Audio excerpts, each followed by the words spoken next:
Доброго здоровьячка, хунту и хунтуборы. Мы с Украины. Первым делом напоминаю, что если у вас есть друзья или родичи в Польше, а вы их еще не поздравили, еще есть время исправить ситуацию. У поляков сегодня праздник, а кто, как не друзья, должны поздравить? Подберите пару добрых слов. Мало кто в мире подставляет нам такое крепкое плечо, как Польша. А у нас сразу же рубрика «Навстречу переговорам». Наблюдая за пытавшимися достичь середины Днепра стайками россиянских солдат, надо вспомнить, вследствие чего эти гуппи оказались на правом берегу. 10 июля начались публичные подачи от украинской власти, как мы решительно настроены освободить побережье. Кушать не можем, так настроены. Даже приказ соответствующий имеется, и министр обороны сказал.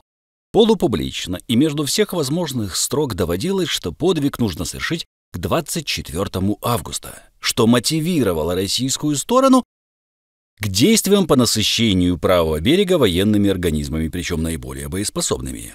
После чего за дело взялись наши хлопцы, которые весь период публичных танцев готовились. Дальше вы знаете. Наша армия крепко всех удивила в Харьковской области, выстояла в Донецкой и Запорожской областях, а сейчас доводит до логического завершения на правом берегу. Прошло ровно 4 месяца. Большие сравнения — это результат слаженной командной игры, где каждый делает свою часть работы. Сейчас новый раунд. В ближайшее время будет очень много риторики и вбросов насчет переговоров, шмиреговоров, договорников, сценариев, зрады, перемоги и так далее. Все будет исключительно из высокопоставленных, достоверных источников. Для сохранения психического здоровья в этот период имеет смысл избегать категоричности и помнить. Есть процесс переговоров и сопровождающие его ритуалы. Они решают свою задачу. А есть результат – ты. И результат – ты. Не всегда линейный и часто не в тех сферах, о которых официально переговариваются. В марте тоже были переговоры. А потом товарищ Лавров начал обижаться, что украинская сторона вероломно что-то там передумала и обидела его в лучших чувствах. Не нужно большого ума и проницательности, чтобы наложить хронологию и увидеть. Тогда же Минобороны раскачивала историю с получением тяжелых вооружений западного образца. И раскачала. Результаты известны. 25-й пакет помощи от США плюс взносы от Норвегии и Нидерландов в фонд под эгидой Британии – хорошая иллюстрация. В общем, и тогда, и сейчас все определит ситуация на поле боя, поэтому главный фокус – усиление нашей армии и других компонентов обороны. Именно поэтому Россия стремится размыть этот фокус, добавить в него больше ингредиентов, а-ля срыв зерновой сделки, чтобы вызвать турбулентность и давление на Европу, удары по нашей инфраструктуре, чтобы снова-таки вызвать кризис беженцев из Украины и так далее, ракетно-дроновые и, возможно, ядреные шашни с Ираном. Пока у них получается хуже, чем они планировали, но ситуация по-прежнему очень непростая, так что берегите эмоции. Россиян бесит и дезориентирует отсутствие видимых признаков паники у нас. Они начинают спешить и ошибаться. Давайте коллективно поможем им совершить очередной жест доброй моли. И в преддверии традиционного гадания на Рамштайновой гуще несколько фактов для применения в полемике. После Рамштайна 6 12 октября к настоящему моменту получено ПВО, ПРО. Первый комплекс ИРИС-Т плюс несколько партий ракет. Первые 2 комплекса НАСАМС плюс ракеты. Первые комплексы ЭСПЕЙТ. ПЗРК в ассортименте. На низком старте ПВО. ХАВК, 4 пусковые уже на подходе. Техника экипажа дорабатывается напильником. Испания заявила о том, что поставит еще 2 комплекса. Кратейл в прикладной стадии. СМФТ на стадии обсуждения при уже зафиксированном непротивлении сторон. Новая партия различных ПЗРК и производных типа Avenger, к слову, у нас уже есть переносные стингеры, стингеры на треногах и стингеры на колесиках. Пакеты помощи США. 14.10. 725 миллионов очередной пакет в рамках поставок из запасов армии США. 28.10. 225 миллионов в тех же рамках. 4.11. 400 миллионов в рамках USAID. В отличие от PDA, это программа для закупок товаров-услуг у промышленности и сервисных компаний. 10.11. 400 миллионов в рамках PDA. Итого от США за месяц. 1 ярд, 350 миллионов оперативной помощи и 400 миллионов среднесрочной. Плюс несколько четких сигналов от Британии, в частности, вчерашние от 1000 ракет и другое. Несколько четких сигналов от Нидерландов и в синергии с США, и в синергии с британским фондом. Хорошие сигналы от нового правительства и министра обороны Италии. И еще разное. В общем, нам своє робити. Праздновать особо некогда.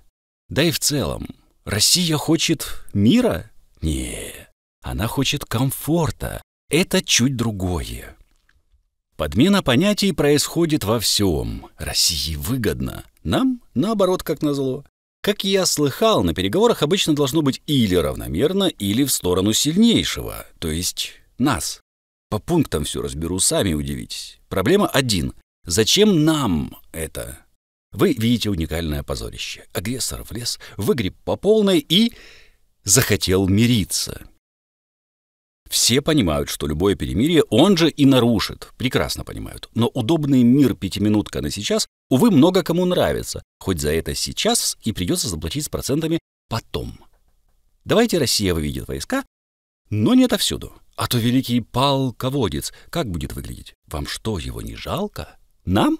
Да, не жалко. Кому жалко? Пусть свои области отдадут. А наша мотивация? А ее нет. Проблема 2.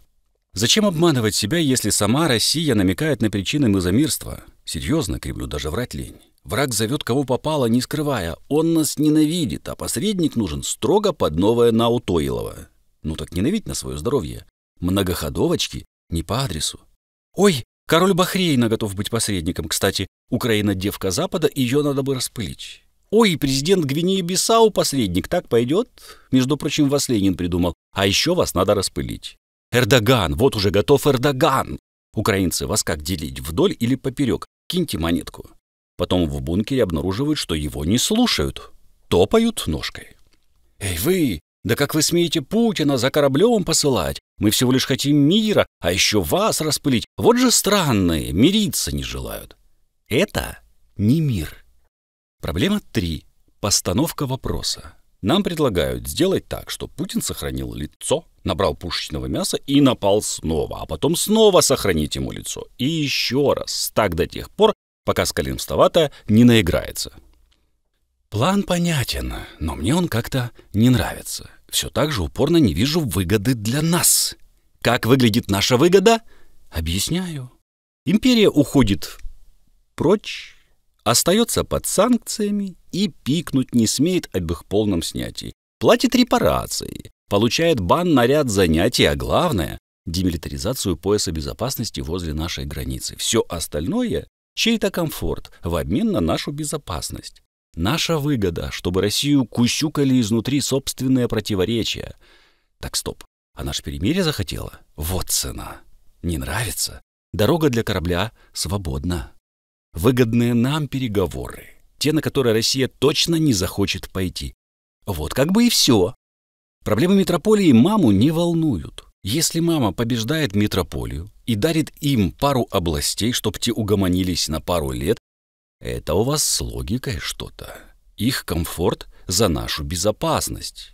Повторюсь, не знаю, с каких буев мы вдруг должны беспокоиться, комфортно ли Ботексному объяснять свой провал собственному народу. Как по мне, это его проблемы. То, что он считает это предметом для обсуждений, тоже его проблемы. Такое с психологом нужно обсуждать. А мы не психологи, и ни копейка субсидий на газ для западных союзников. Как только услышите, что кто-то всерьез, а не для отвода глаз, заговорит о переговорах, ставьте галочку. Этот человек или идейный враг, или до конца не въехал в тему и себя обманул вместе с вами. В меню есть лишь поражение России. Все остальное — сговор. Мир с РФ или позорный для нее, или никакой. Иначе уже не будет. Комфорт не предусмотрен. Слава Україні, слава ЗСУ. Ставайте донаторами Пенса, підпишіться і передивіться ролик на другому каналі 24UA Пенс. Зробіть і тут, і там червону пімпочку сіренькою, потім тицніть дзвоника, виберіть всі нагадування, бо більшу частину доходів каналів Пенс відправляє на перемогу. Тож це і буде ваш внесок в перемогу України.